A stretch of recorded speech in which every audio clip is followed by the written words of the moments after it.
Welcome back. Finishing up week 12, network security. Left the word network out. Right here it is. We talked, today we talked about some general terms. We talked about networks, and then internetworking. We have my little cloud example here. And so initially we just had basic networks connecting PCs together. We had the telephone system way back, in which we had circuit switch networking. And then in the 60s we started connecting networks. And so we talked about this area in here.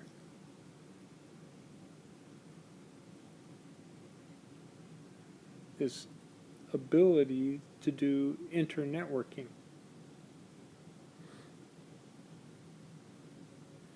So these networks talking through, and then eventually that became known as the internet. And in the 60s we moved to this packet switching method of sending information through. Instead of creating a circuit like a telephone, we actually had switchboards which we'd create a circuit. Now we just send the information into the cloud. It finds its way through and then comes out on the other end. So we do that by little packets, packet switch. Back in the day, this isn't exactly, it was around 1910 to 1914, somewhere in the early 1900s, Mall Bell became monopolized, or monopoly, and then that was broke up sometime around 1984. There's some arguments if it was early 84, late 84, right around that time. And they split it into 8 parts. And out of those came things like Verizon, and a group in Texas bought the name AT&T, so AT&T still exists. We have other ones that developed there. They became our tier 1 providers in creating this infrastructure in which we now call the internet. Next thing we talk about routed protocols like IP, IPX, AppleTalk versus routing protocols, protocols that do set up the routing in order to route this traffic. So this is the traffic we're concerned about. This goes on behind the scenes to actually route the traffic of OSPF, RIP, EIGRP, Border Gateway Protocol. And what they do, the routing protocols allow us to do dynamic routing, and then in combination with us doing static routing, we're able to set up a packet switching network that has become very efficient and fast and all those things.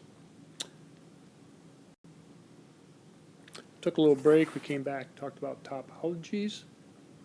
And then here I have a hierarchical typology.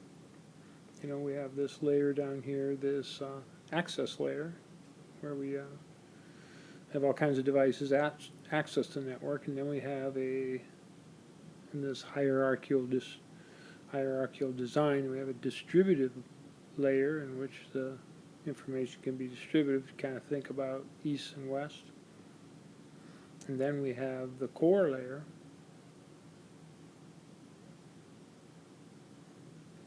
maybe thought of as that north and south traffic, traffic from other networks coming in and out of the core. And that could be, that could be different routes there. This high speed, really interesting packets. Here we can do more, you can do more filtering of data, figuring out which data should go where, and then classifying your data and dividing it up within your network. Other topologies, a star, a mesh, a bus in which you have a line and these come off the line. We talked about bus topology. Used to be used in local area networks. I haven't seen it recently, but it's used internally in a PC to move the information from that universal serial bus, USB, run that into the data bus inside a PC or any computing device, that circuit board. I talked a little bit about CPM. We had a bus topology and a network when I first worked at Newman, in which we had all these Apple IIes, and then connected to that structure was a Corvus hard drive running this operating system. It was a standalone. It was pretty cool, yeah. So, Fork Lure has it, or Rumor has it, or whatever.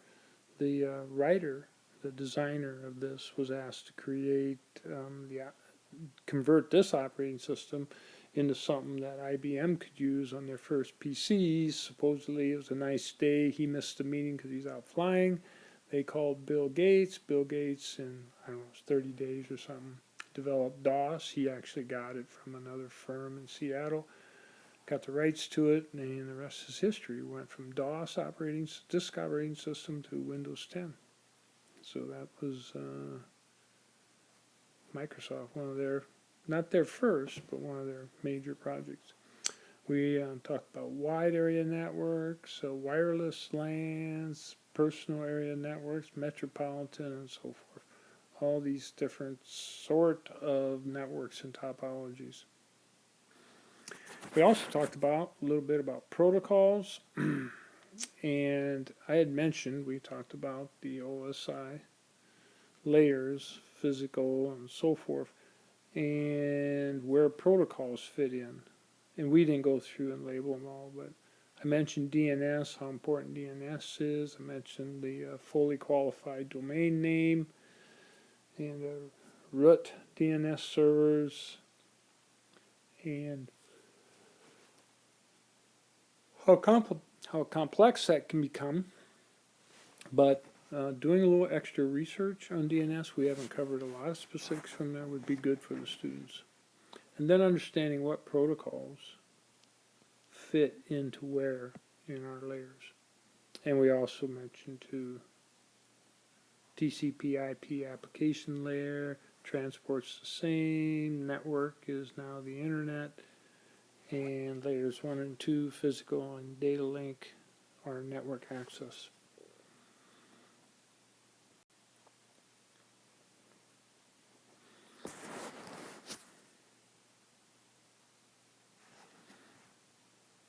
Addressing.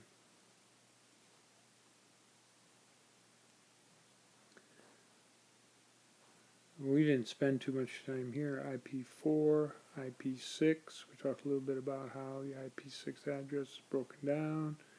Global prefix, subnetting, interface ID. Interface ID, we can use EUI64, in which it uses a physical MAC address, or they can use a random number and use the discover address, redundancy address discovery, I believe. Might have to look that one up. Anyway, so 2 different ways that we can get this. And then we looked at the lab some more. Configured the switches for IP6. And then this is the lab. We took a look at it. We've got some addressing here for the links in between the routers. And then this is the address for this network, the global prefix. And it's the same here, except there's a B instead of the A for all the addressing on this local area network. So they got addresses in the switches, double checked pinging all the way through. Supposedly pinging's working all the way through. And talk a little bit again too about these addresses. Global prefix, subnet, local interface ID, same thing here.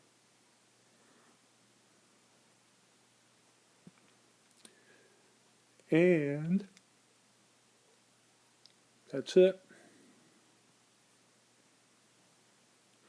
I should mention we are working in the Palo Alto. We're pretty much done with the foundations course, the first course.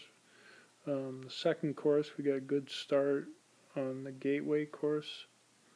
A lot of repetitiveness for networks, but yeah, there's some key things we're going to pull out of there.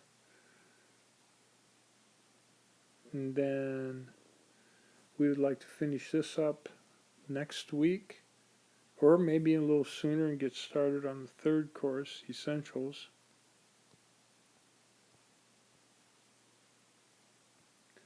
And do a little comparison of the things we've already learned and from the Cisco curriculum and Essentials equipment. There's some cool things, certificates and so forth, stuff we want to do in the Palo Alto firewalls.